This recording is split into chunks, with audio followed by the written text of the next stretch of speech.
Hello, loves, and welcome to Fed Up Recovery Podcast. I'm Kim, and I'm recovered from an eating disorder and also work in an eating disorder clinic. And I've started this podcast to help people recover from their eating disorders. And I'm going to answer questions on the air. And yeah, let's get started. Today I'm here with my sister Jenna, actually. We are both quarantined together and have been talking a lot about doing this podcast and different things like that. So let's get started. We have a few questions that we're going to answer today that we've received from listeners and followers on our Instagram who have asked questions. So yeah. The first question is, how do I stop feeling guilt about overeating and eating in general? Have you ever felt guilty, Jenna? Eating? Or like overeating, or like, do you ever feel guilty when you're eating? Definitely, I guess. So I was a runner, and I have a lot of friends that are still runners. So I think definitely growing up in that community, I've been surrounded by a lot of people who are just kind of obsessive with eating. So it's just kind of like a constant thought that's in everyone's head. So it's like you don't really eat without thinking about food. Mm-hmm. Guilt. I think there's definitely phases where it's like maybe more guilty than others, but I think it's a constant reminder, when you're eating, that it's like you don't have to feel guilty. To like practice reminding yourself that. Yeah, I think it's an everyday thing. Where it's just like, no, it's okay. Like, Mm-hmm. it just kind of doesn't have to be a moral situation. Right, I agree. And with media, I don't even know why it became that type of thing where like guilty over eating. Mm-hmm. And like the guilt-free snack concept, I think, is like really messed a lot of people up. Mm-hmm. Or like changing foods to be guilt-free. Like instead of a brownie, you'd make like a brownie with, I don't know, black beans, like, those recipes. And it's like, right, guilt-free eating. It's like, it's just weird. Like they might, yeah. I mean, I've had stuff like that and I actually like the taste of them. Like they just might, if they're made well, they taste good. But it's like the slight difference is it like, how does it make it guilt-free? Like how does like a black bean brownie like change your morality? It's really bizarre. Right. I feel like that's so much American culture towards eating too, where it's so black and white, where it's like, this food is guilt-free, this food is not. Like this food, if you eat it, it's like, ooh, you're bad, you're eating a food that's for a craving. And I think craving food is also like a bad term as well, because it's like, what do we label as craving? Foods that you crave, I guess, is like what? Pizza, chocolate, ice cream, whatever. It's like those are all part of something that you can eat. Maybe not like constantly, but it's just like part of a diet that's fine.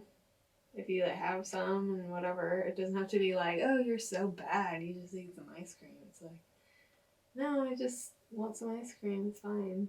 Right, and essentially, like a craving is like your body is telling you something, right? So if you're craving ice cream, there's a lot of like reasons why you're craving the ice cream, and I think our whole point of like what's happened with the world, or like with, I don't know, the concept of like the bad craving, like. It's just like avoiding listening to your body. And so then the second you have like a craving for ice cream, or like there's like a reason your body is telling you that essentially you're hungry, and you're like not used to like listening to your hunger signals. So then if you're craving ice cream, you like push it away, and then it becomes this bigger deal over time because you like never let yourself eat the ice cream. And also it's like if you're craving, if you like wouldn't also hunger for like chicken be a craving? Like if you haven't eaten dinner yet and you're hungry, it's like the same thing. Like you're craving food. It's just like turning into something bad. Yeah, and your body also craves things that you're deficient of. So if you're like super salt deficient or glucose deficient, it's like you're going to be craving foods that contain those ingredients. So if you totally deprive yourself of one food group or limit yourself on something, you usually end up just wanting that more, which really, if you just had a reasonable amount or like incorporate it in your diet, then maybe it would be less of a big deal. I agree. Well, listener, to directly answer your question then, so how do I stop feeling guilt about overeating and eating in general? Well, yeah, I'm really sorry that you're feeling guilty. It's super common to feel guilty, but it's a really, really awful feeling. I would say that especially when I had my eating, when I was really having an eating disorder bad, I would feel guilt about eating like anything ever, or a lot of the shame would come from like binge eating, and so like shame and guilt is really, really bad feelings to deal with. So especially if you have an eating disorder and you like are feeling guilty about overeating, you might be confusing regular eating with overeating essentially. So when you're like feeling guilty, like, oh my gosh, I'm overeating, you might have this like messed up version of eating in your head where you like are told that you're eating like bread, you're having like your toast for breakfast and you're feeling guilty about that because there's some article of like, so you read on the internet or like someone else's diet example where they cut out bread and they're only eating egg whites and whatever other bullshit. So, specific advice for this, it's going to take time to remove guilt. A lot of time, especially if you're feeling a lot of it when you're eating. I would give the advice of finding someone in your life that you really admire who eats well and who eats without guilt. Like, for example, I have a really close friend who, it's like she just eats. She doesn't really exercise that much. Like, she likes to play Frisbee and she does things like that. And like, she will go do yoga randomly, but she doesn't have this like obsession with exercise. Like, she kind of does it because it is fun and feels good. And then the way she eats is so normal. It's like crazy. She just eats and doesn't seem to make this massive deal about it. Like, I've had a lot of friends with eating disorders and with disordered eating and blah, blah, blah. Like, I've been surrounded with a lot of obsessive eating patterns throughout my life. So seeing this person just eat normally is like the most refreshing thing. So I would try to spend as much time with her as possible. Because if you're eating with somebody who doesn't feel guilt after eating, it's just really helpful, because then you can kind of emulate what they're doing, and instead of eating with somebody who shames food, you'll feel a lot more relaxed after. So yeah, try to find people that you admire eating and spend more time with them. See how that goes. Nice. Yeah, fair enough. All right, so our second emailer she let us say her name, so she is Leah from Montreal. And Leah says, I just weight restored and still have eating disorder thoughts. I'm having some symptoms like restriction and overexercising, and I had stopped doing these things during recovery. But I just really finished weight restoration with treatment a couple weeks ago, and I'm worried about having these ED thoughts. I feel like I should be recovered. Yeah, this is super, super common to be still thinking of eating disorder thoughts after weight restoration. There's the idea among people without eating disorders that after you restore the weight, you're like fixed, you're recovered, like it's done, you can move on, you can go back to work, you can go back to school, you can eat and laugh and do whatever you want with your friends, you can exercise normal, like you're back to normal. Because from the outside, it's like they see you being so sick, you're like underweight, and then you come back out of treatment and you just look like super healthy, and everyone's like, oh my gosh, you look so healthy, I'm so happy, yay, you're back. Because maybe people are more used to like seeing someone leave a hospital who's like injured and they just come back, and it's like, there's no like, there's just such a big emotional component to anorexia and eating disorders that it's like almost like 80% of it is like dealing with the emotional parts of it. And weight restoration is just kind of like the medical side. So you've done the medical work, it's like really awesome to get to that weight restoration, because that's the first thing you have to do. If you're underweight, you will just not recover, because your brain is not working properly, you're not feeding yourself well.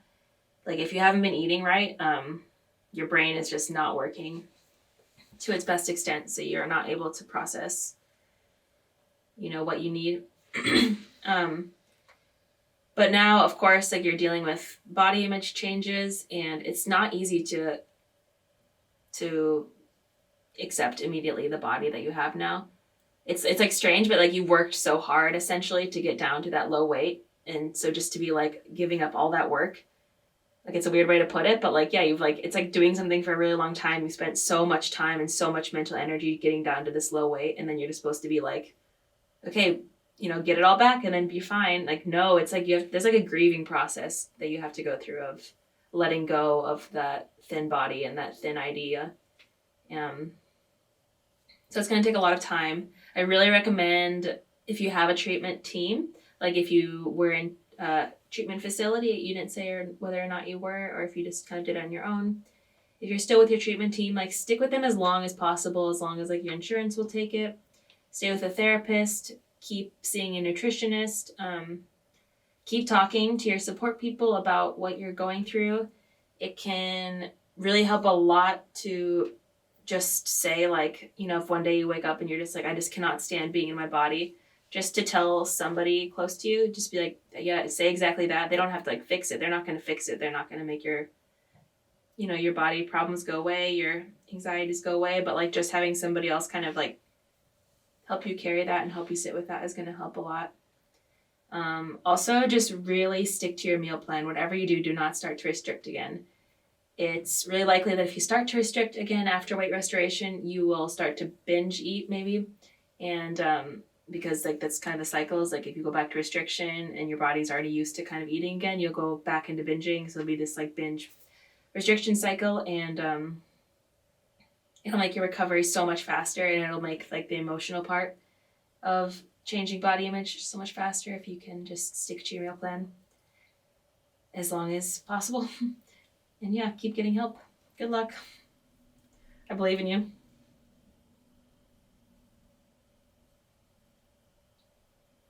All right, our third question is, let's see. Didn't add a name. Let's see, okay. I'm pretty sure I need to get help for my eating disorder. I will go a long time without eating, and then I'll binge eat and over-exercise. It is becoming an obsessive cycle, and I can't focus on anything else. I haven't told anyone, and I'm scared to.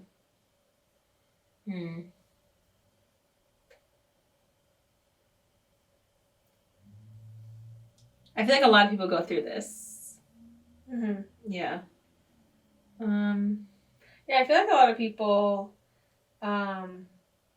who, I mean, I don't know if I don't even think they've seen therapists or doctors to be diagnosed with an eating disorder, but I feel like a lot of people struggle with this, or I don't know if it's just like a part of a diet culture where it's just a need to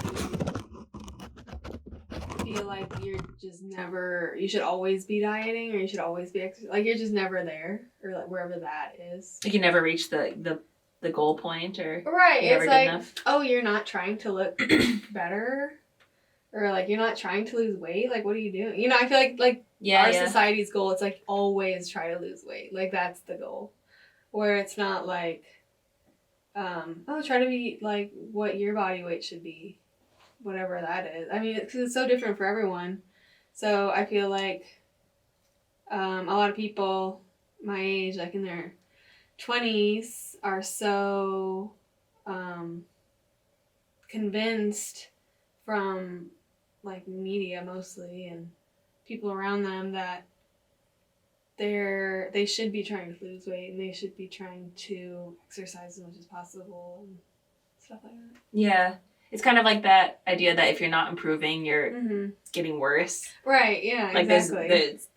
You just can't be ever. Mm-hmm. I think it's taken me a really long time to just accept like that I can just like you can just eat the same thing. You can just eat and you can just kind of like either not exercise or exercise a little bit, and like you're not, there's no like, it doesn't have to be a goal all the time. Like goals are good in life, but it's like if you're just doing well, like why change something that's working?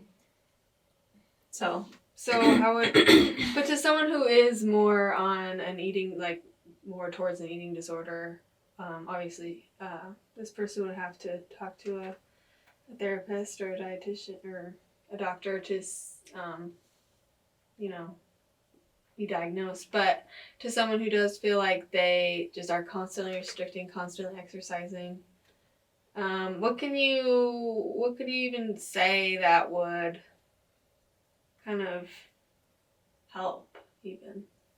Yeah, well, I mean, if you're restricting, it's really normal to binge eat. I think that's where a lot of people get a lot of shame from, because it's like a lot of diets are restriction based, but people don't talk about binging very much, and it feels kind of like you're the only person doing it. But if you're binging, it's your body telling you that you're not eating enough, basically. And I mean, it's emotional binging, but like, especially if you're going through this cycle of like restriction and then you're binging, it's just like the restriction is not working. And really, when these like when it becomes an eating disorder when either like the symptoms get so bad, or it's like how much is it impacting your life, like whether or not you need help is just what factor Mm-hmm. what factor is it playing in your life, like what are you sacrificing, how is your mental distress. Like if you're extremely mentally distressed, you obviously deserve help and you need help, and anybody does no matter what. But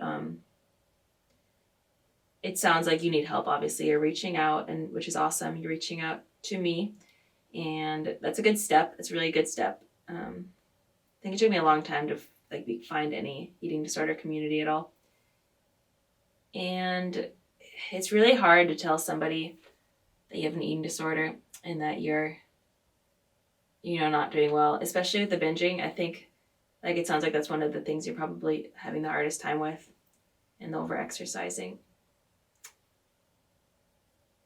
Yeah, whatever you can do to tell somebody in your life is going to be really helpful. If there's somebody that you trust, if somebody has like a mental illness that you know of, like if somebody's been open to you, that could be easier. It can be scary to tell somebody that might not understand mental illness at all.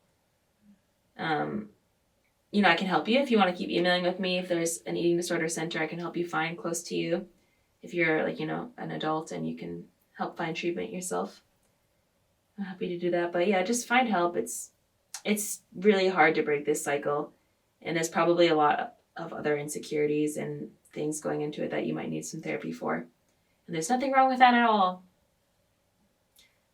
Seeing a therapist is like the best thing. I'm seeing a therapist again, and she is awesome, and it's just really great. So there should be no shame in that at all. Anything else, Jenna?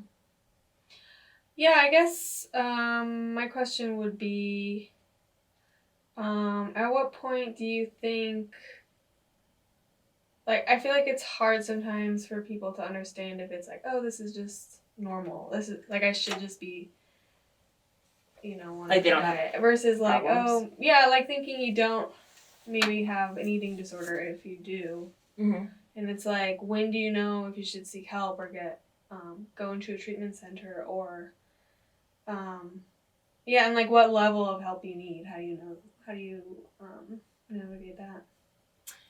Well, there is like the common misconception. A lot of people think that you have to be like anorexic or super underweight to deserve help for an eating disorder. Like I have a friend recently that asked me for advice on getting help, and she was just saying that she's like, yeah, I've like waited to get help for so long because I've never been skinny enough to like need help, so I feel like I don't deserve help, and I'm like scared to be in a treatment center and like compare myself to all the skinnier girls.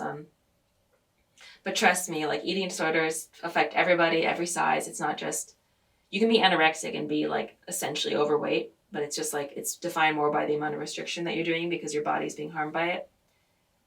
It can depend on qualifying for health insurance, complicating different like countries and things, because